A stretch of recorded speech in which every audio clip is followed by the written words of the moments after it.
All right, I handed the tests back. We'll probably cover those more in detail next time.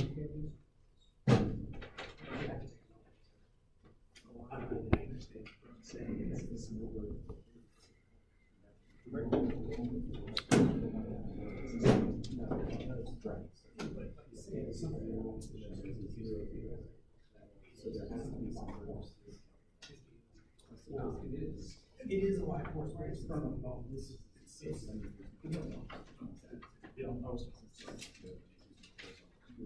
is this piece, not the one. I knew that.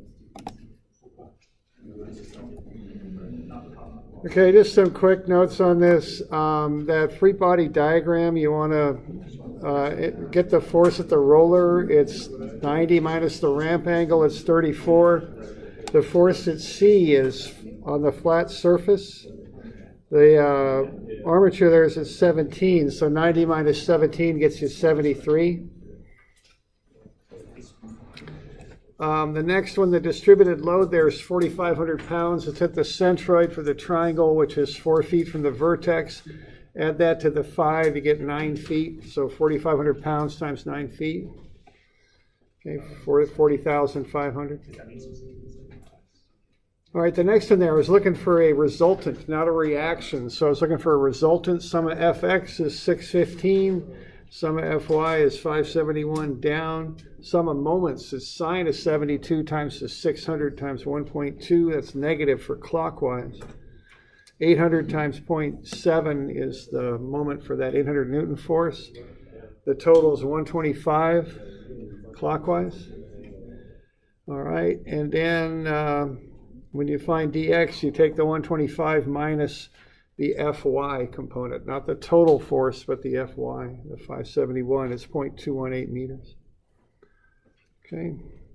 The next one there, you want 1,800 Newton meters. That's just write it down. It's just a couple. No moment arm, no nothing. 1,800, it's clockwise, so it's negative. Then the tension pulls back. That's a force that has a 1.2 moment arm. So the tension's 1,500 newtons to counteract the 1,800 Newton meters. Okay. The next one there, you want to work out that angled armature. Use cosine and sine of 37 times 0.64, 0.511 for the x, 0.385 for the y. That'll get you those dimensions lined out from A. You've got an 18-degree force with the cable. So minus 4,000 times 0.4, clockwise there. Cosine 18 RCD gets you the x times 0.785. And then that's positive counterclockwise. And then sine 18 RCD times 0.511 is negative clockwise. So RCD is 2718. Sum of Fx gets you Rax, and sum of Fy gets you Ry. Okay. All right. The next one there, we got all sorts of zeros. That whole thing hanging there on the left is zero, because when you take out AB and BC on an unloaded corner, you got another unloaded corner for AC and AD, so everything's zero there. If you jump it across, DE is zero also. We got a 56.3 degree angle at G. RG is 16,000 pounds, so you just do the truss stuff there. 16,000 up minus sine 56.3 FFG down. FFG is 19,230 compression. Sum of Fx, we get REG to the left, plus cosine 56.3, 19,230 to the right. That gets you FEG. And then at F, you've got 19,230 up, 24,000 down, and FFE straight up. The 19,230 you got to take by sine of 56.3 to get the Y component. Okay. That's that one. The last one there, you want to find that EF is zero. If you find that, everything converges at D except for the one you want, which is FJ. So you take a moment about D. You could use the right-hand side or the left-hand side. If you use the left-hand side, you need the reactions.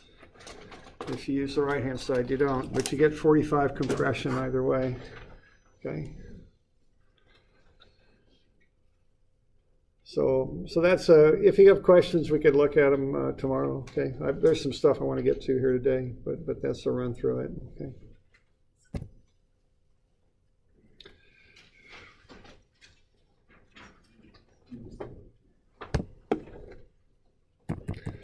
Okay, we're going to look at one other shape property here today. We did centroids.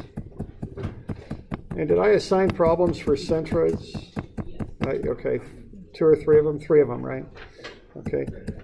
Let's look at another shape property. This is called area moment of inertia. Now, I need to warn you, there's a couple different moments of inertia. There's area and mass.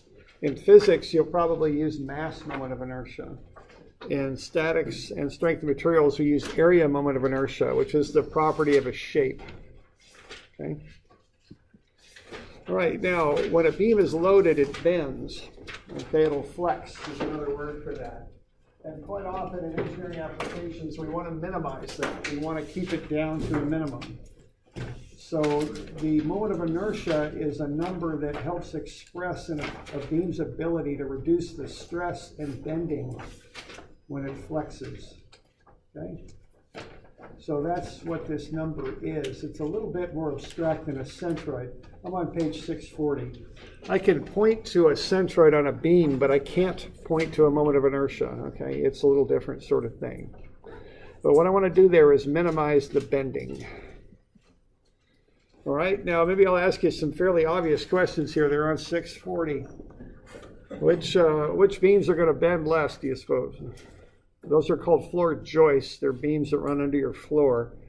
If you walk around your floor and you hear it creaking and squeaking, it's probably the nails running in the joists, kind of moving around a little bit. Okay. So which ones are going to bend, have the least bending, do you suppose? Yeah, one would hope the big ones, right? Okay.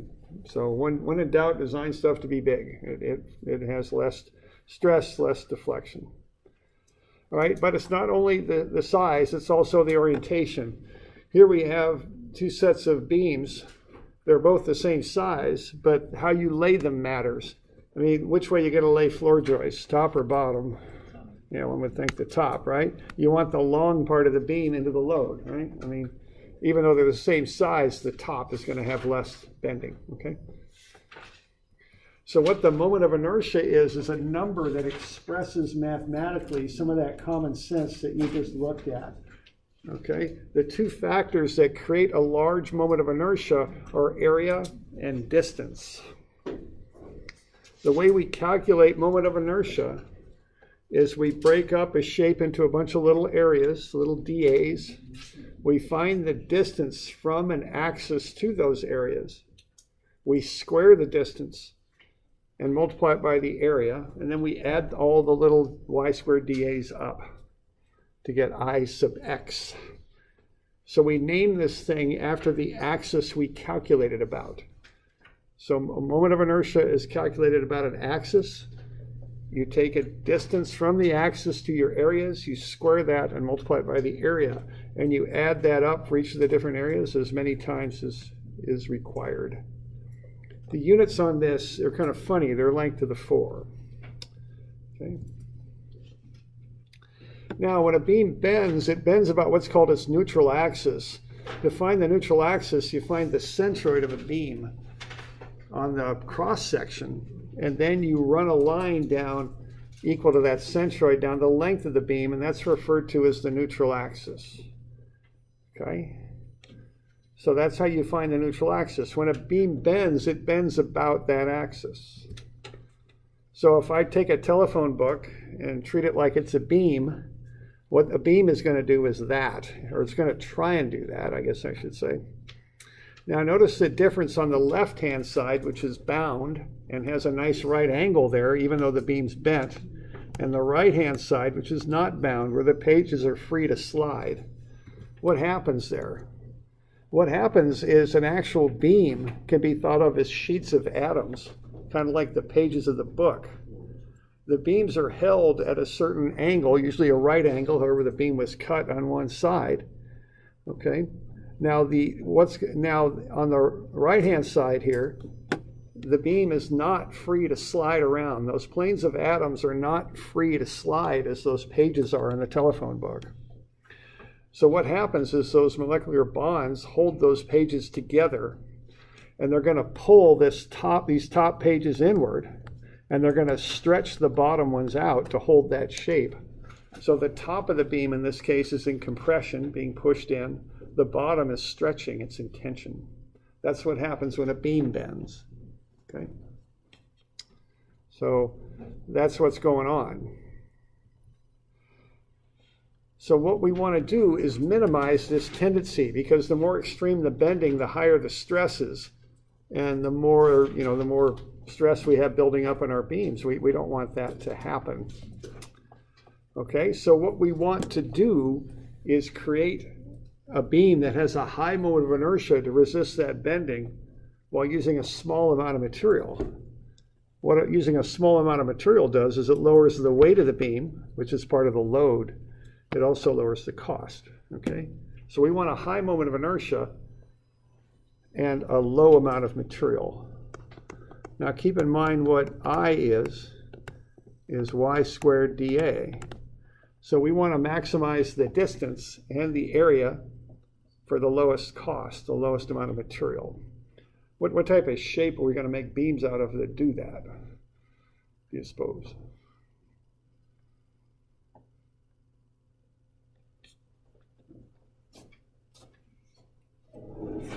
Size of shape we're going to make beams out of that might do that. Maybe you might make an eye beam. Okay. That might do that. So let's have a look.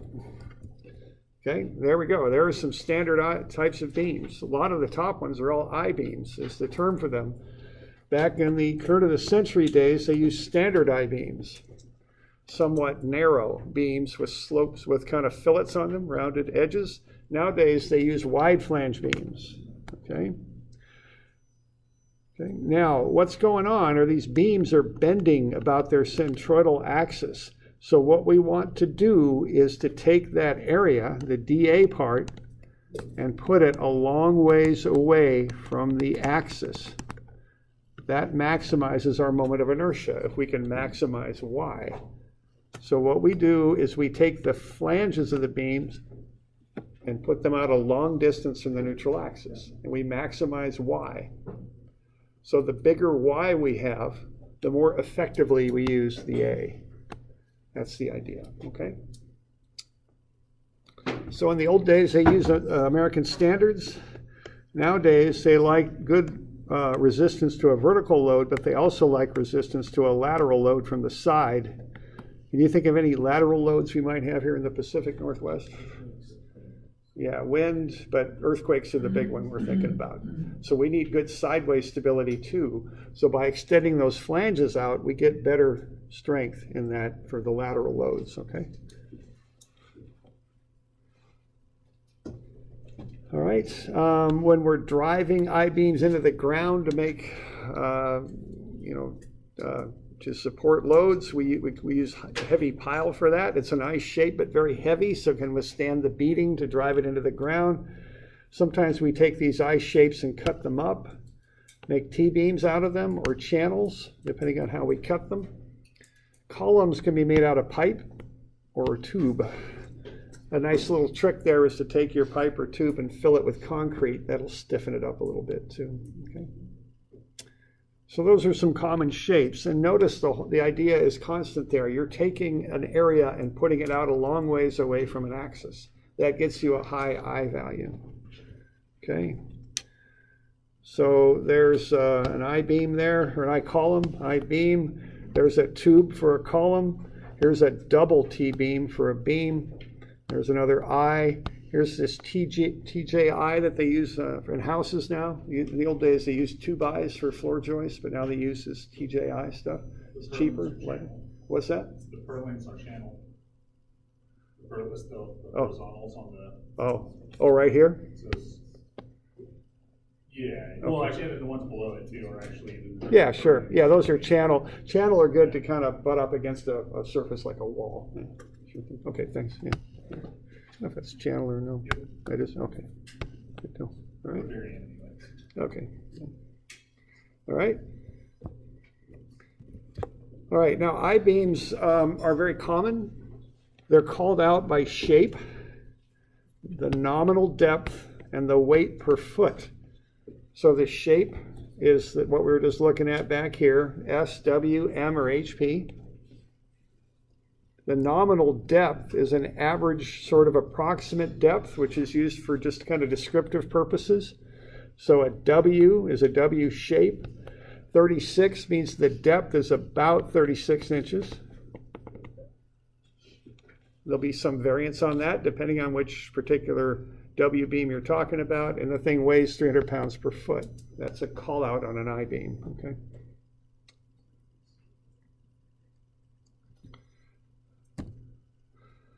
All right, now let's calculate some moments of inertia here. So let's find the moment of inertia of a rectangle about an axis through the centroid of the rectangle. So B is the base, H is the height. Okay, so what we're going to do here is we're going to find I bar sub x. The bar means an axis through the centroid. The x means an x-axis. And what we would do there is we would measure a distance out to a little piece of the beam, which I'll call dA. All right, now I've got a little dA there shaded. And what that dA is it has a little height of dy, so that's a little teeny sliver of height in the y direction. But I want to make that into an area, so I'm going to multiply that by the base. So the base times dy is that little shaded area. And what I'm going to do there is I'm going to measure out a distance of y to get to that area. Okay. And what I'm going to do, I'm going to take y times b dy. I'm going to start at a coordinate there, or an ordinate, I guess I should say, of negative h over 2. And I'm going to stop at h over 2. And I'm going to add that stuff up. Work my way from the bottom to the top. So I'm going to start at negative h over 2. I'm going to find the distance down for y for this area, which has an area of b times dy. I'm going to take y squared, whatever that distance is, times b dy, and then I'm going to work my way up through the shape until I get to the top. And I'm just going to keep repetitively doing that for some little increment of dy. And I'm going to add them up. Okay? So that's how that's going to work. So what I'm going to do there is I'm going to take I bar x, the bar means through the centroidal axis, of y squared dA. I'm going to start at negative h over 2 and end at h over 2. My distance will be y, so I'll square that times the area, b dy. Now the base of that rectangle is a constant, so it can come outside of the integral. And then I'm going to integrate from negative h over 2 to positive h over 2 of y squared dy. Okay, I can pull that b out because it's a constant. Okay. Now, an integral means to add up, right? I'm cutting this thing up into little pieces and I'm adding them up. But an integral is also what? An antiderivative, fundamental theorem of integral calculus, right? Those two things turn out to be the same thing. So if I take that antiderivative, y squared dy is y cubed over 3. So I just got to add this stuff up from negative h over 2 to positive h over 2, y cubed over 3. All right, so I plug in the limits in for the variable. The variable is h. So h over 2 cubed minus negative h over 2 cubed. And I pull the 3 out because it's a constant also. So I got b over 3 times h over 2 cubed minus a negative h over 2 cubed. It's b over 3 times h cubed over 8 minus a negative h cubed over 8. And then we get a little bit of stuff to do there with fractions. We're going to get b over 3 times 2h cubed over 8, which is bh cubed over 12. So that's the moment of inertia of a rectangle about its own centroidal axis. It's bh cubed over 12. Now this is a number. Its units are length to the 4. And the bigger this number is, the more the beam resists that bending action when you load it. This is independent of what the material you make the beam out of too, okay? It's just that it tells you about the shape.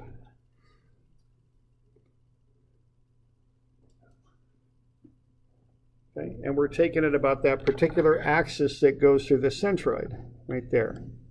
Okay, a centroidal axis. You doing all right with that? Yeah. I'm not following where the 8 came from. Where the which came from? Oh, cheat sheet. Okay.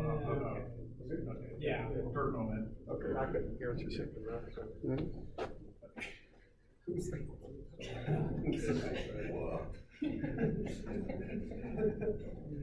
Eight, yeah, 2 cubed. Oh, okay. 8. Yeah, no, I just didn't follow your math there for a second. That's fine. Yeah, no. Okay, we're good. Okay. I was in the same boat. Okay. All right, so bh cubed over 12. Now the axis matters on this. Where the shape is on the axis you're calculating about matters. See, we could do the same integral, but take the moment of inertia about the base of the rectangle and we'll get a different answer. See, it's the same integral, but the limits are different. So if you take a moment of inertia about its own, of a rectangle about its own base, you end up with the same integral, y cubed over 3 times the constant of b, but you're only evaluating from 0 to h, so it's bh cubed over 3.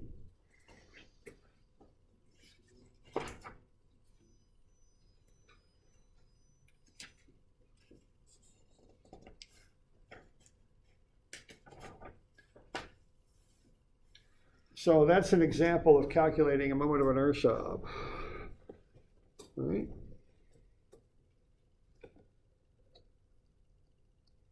So we could do it about whatever axis we want.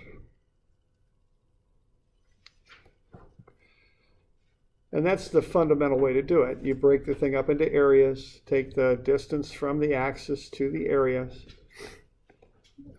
square the distance, multiply it by the area, okay?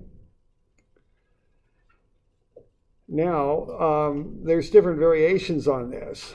Now, often we don't want to be doing this much work all the time, so we let someone else do the calculus for us, and we look at a table in the back of the book, all right? So what we got there are the moments of inertia of common shapes. I've got them on 6AE. Okay, rectangle, triangle, circle, quarter circle. There's all the moments of inertia. Notice if you look at the dimensions, they're always length to the 4 when you calculate that out. Okay. Now, those are first centroidal moments of inertia, about an axis through the centroid of the shape. That's what you'll find on a table. Now, when you start building beams, quite often you don't have a centroidal axis that you're calculating for each particular shape.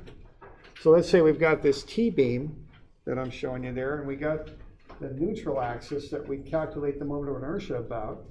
That doesn't run through the centroid of either rectangle, okay? So we're putting two rectangles together, but the axis we're going to calculate the moment of inertia about is not through the centroid of either one. So we got to be able to handle situations like that. And the way we handle that is with something called the transfer axis theorem. And what that does is it allows you to find the moment of inertia of a shape about an axis not through its centroid. Okay. So if I have some shape there, whatever it happens to be, and I've got an axis through its centroid, okay, I could look in some tables and find the moment of inertia of that shape about that axis. But if I want to find the moment of inertia about x1 or x2, I need a little formula for that. And the way I find that is I take my centroidal moment of inertia plus the area times the offset distance between the two axes squared.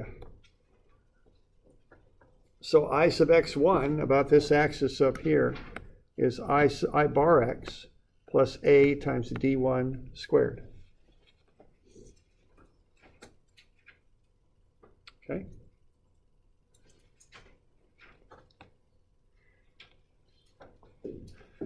Now I got a little derivation for that over here.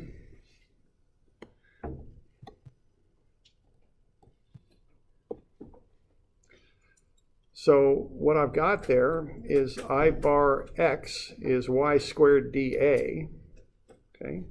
If I want to find I sub x, let's say for this axis down here, I'm going to take the integral of y plus d quantity squared dA. So instead of measuring these distances y now, I've got to add in my offset distance. So that would become y plus d. So instead of the integral of y squared dA, I'm going to do the integral of y plus d quantity squared dA. So when I expand that quadratic, I guess, I'm going to get y squared plus 2 times d times y. That's not a calculus dy, that's d times y. And then times d squared, all times dA. I'm going to integrate that. Okay, if I kind of integrate those one at a time, I'm going to get the integral of y squared dA, and that's just I bar x. I'm going to take the integral of d squared dA. The integral of dA is just a, so that's my ad squared term that I've got over here. And the middle term zeroes out because I've got y dA. I've got half of my y dAs are positive, half are negative. They just cancel out, so that middle term falls out. Okay, so that's where this comes from.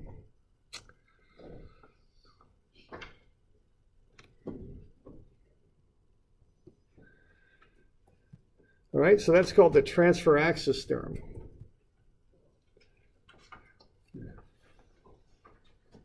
So why don't we go back to page 660, and let's use the transfer axis theorem to find the moment of inertia of a rectangle about its own base. Okay, that's 660.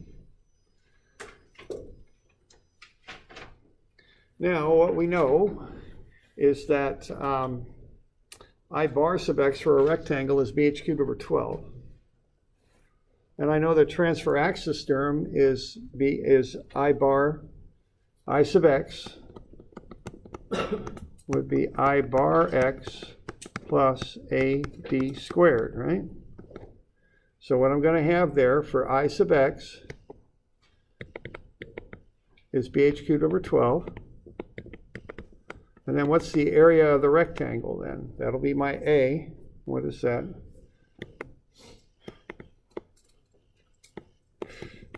Base times height, maybe? Might work. And then what's my offset distance between the base of the rectangle and the centroidal axis? H over 2, and I'm going to square that. Okay. So I'm going to take my I bar x, bh cubed over 12, plus the area, bh, times the offset distance between the axes, h over 2 squared. Okay? So I'm going to get bh cubed over 12 plus bh cubed over 4, and I just add those together, and I just mess around with the fractions, and I'll end up on bh cubed over 3.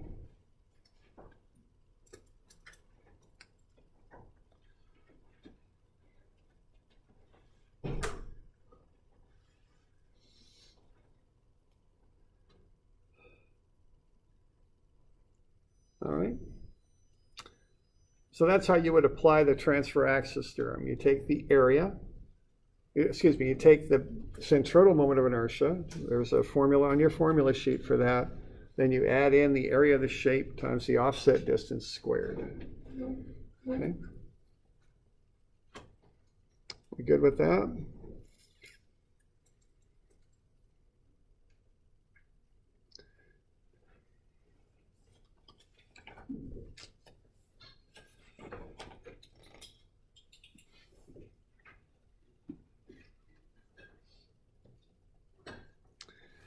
Right. Now we look at one example of this then on 690. Okay.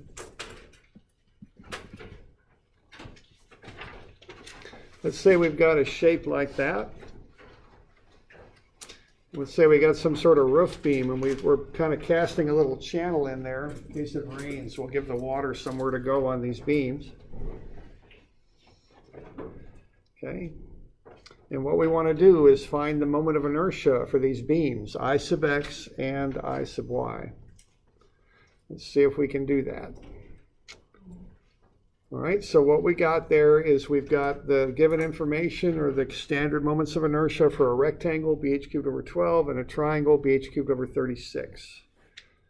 And then we're given the transfer axis term, I bar plus AD squared. Okay. So what we're going to do is we're going to apply this formula, or these formulas, I should say, and then also find the area of the shapes times their offset distance between our axis that we're calculating about there, the x-axis, 9.08 centimeters up from the base, and the centroids of each of the shapes we're working with, okay? So what we got there is a composite shape. We've got to break it down into pieces so we can deal with this. So we're going to break it down into two triangles and a rectangle and work with those to find the moment of inertia about that x-axis is what we're going to do. Okay. So there's our shape. Okay, let's start off by getting some of these areas here. So we're going to break this thing down like so. What, 12 by 6? So the area there is 1/2, 12 centimeters times 6 centimeters. 36 centimeters squared. So that one. This area I hope would be the same thing because they're symmetrical.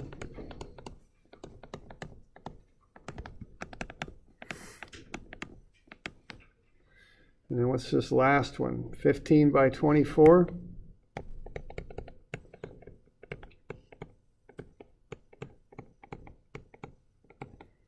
Is that 360?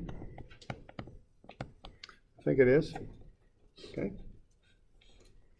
So that's the areas. Okay. Now, what I want to do, though, is I want the distance, okay? So I'm going to want these distances from the axis about which I'm taking the moment of inertia about to the centroids of the three shapes. Those are the D's, okay?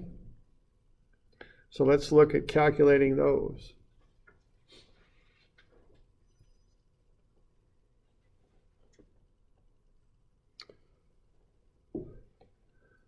All right, so what I'm going to do, I'm going to go from that x-axis up to the centroids. So I'm going to take the total is, let's see, what have I got here? I've got from the bottom up, I'm going 15. That gets me to the base of the triangles. And then I'm going 1/3 of the height of the triangles, which is 6. So 1/3 of 6 is 2. That'll make 17. So that's the distance from the base to the centroids of those triangles, 17. But all I want is the distance from this axis that's 9.08 centimeters up.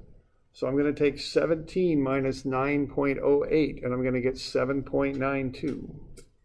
That's how far it is from the x-axis to the centroids of those triangles. Okay. Now to get to the centroid of the rectangle, what I'm going to do is take the half of 15, which is 7.5, minus the 9.08 up to the axis that I'm using, and that's negative 1.58. That's how far I go from my x-axis to the centroid of the rectangle. So what I'm doing there is setting everything up. I'm just getting all the numbers ready to go. Okay.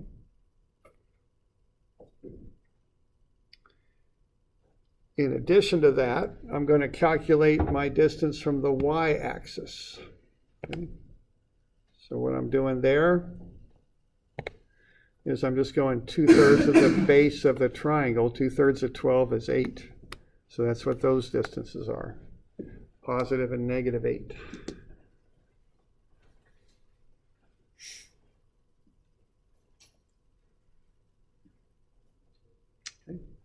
So I'm getting everything set up and good to go. And then I've got a table ready to fill out there. So I got a column for I bar sub x, which is bh cubed over 12 or bh cubed over 36, either one. I've got a column for A, a column for D, a column for AD squared. So what I got to do now is just fill everything in. Okay.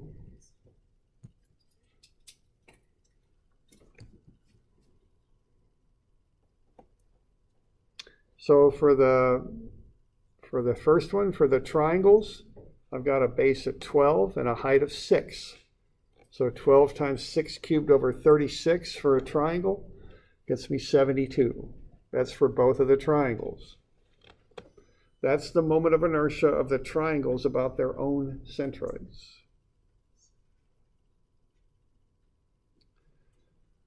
Then I've got the areas are 36 and the offset distance is 7.92. So I take 36 times 7.92 squared. For both triangles, I get 2258. Then I add that up. 72 plus 2258 is 2330.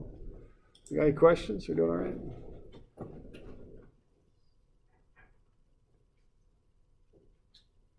Okay.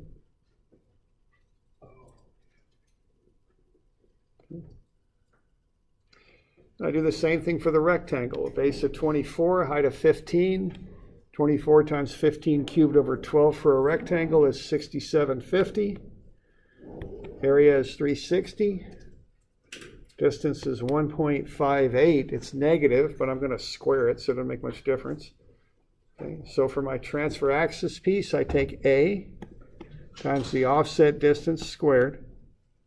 That's 899. Add the 6750 plus 899, I get 7649.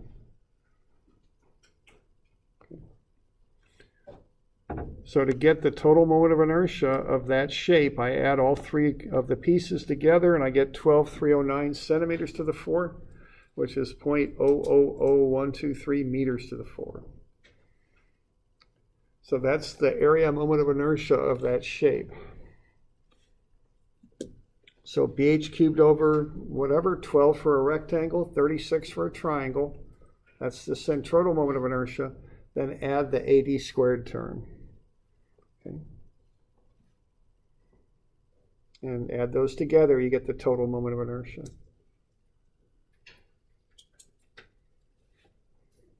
Okay.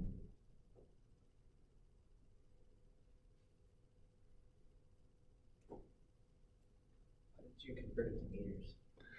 Why? Why did I? I did it at the end. Typically, what you do with this later down the line is you combine it with other things that often are in meters. That's beyond what we'll do it in strength materials, and we're not there yet. But it's typical to want these in standard units, so I did that. Okay. All right. You doing all right with that? And this is it's just a number that tells you the tendency of this thing to bend is what it is, just the shape. And it's in this class, we just cover the calculation of it. We'll get into the use of it in strength and materials. Okay. Now that's I sub x. You can also calculate this thing about the y-axis. And what happens when you do that is your definitions of base and height switch, because now you're going about the y-axis. Instead of going about this axis, now we'll go about the y-axis. So our bases and heights switch and our distances change. Okay?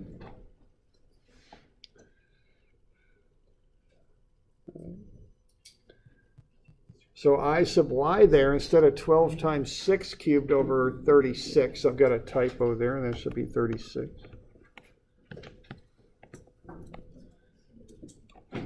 We're going to go 6 times 12 cubed over 36. That's how you calculate I sub y. Instead of 24 times 15 cubed over 12, we go 15 times 24 cubed over 12.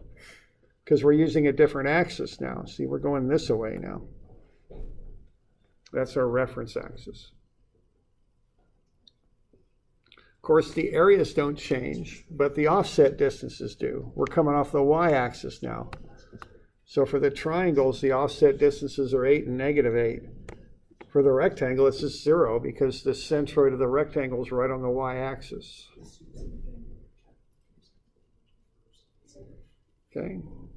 So then you take 288 plus 2304, you get 2592.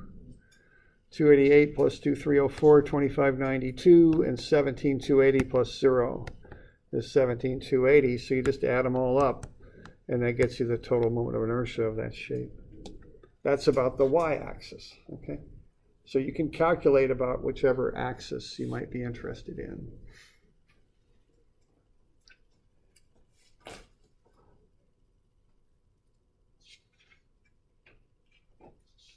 Okay.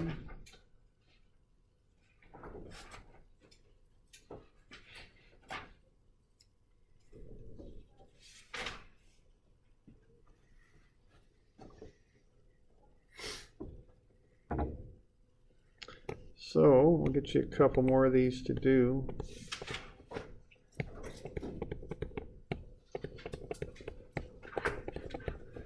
Get these in on Wednesday, I think. Yeah, 3, 4, 1, 2, and 3. So that's the group that's due on Wednesday.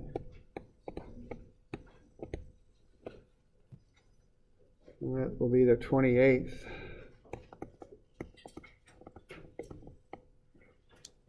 All right.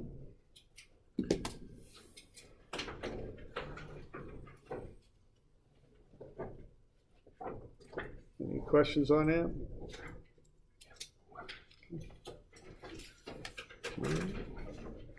Call it good.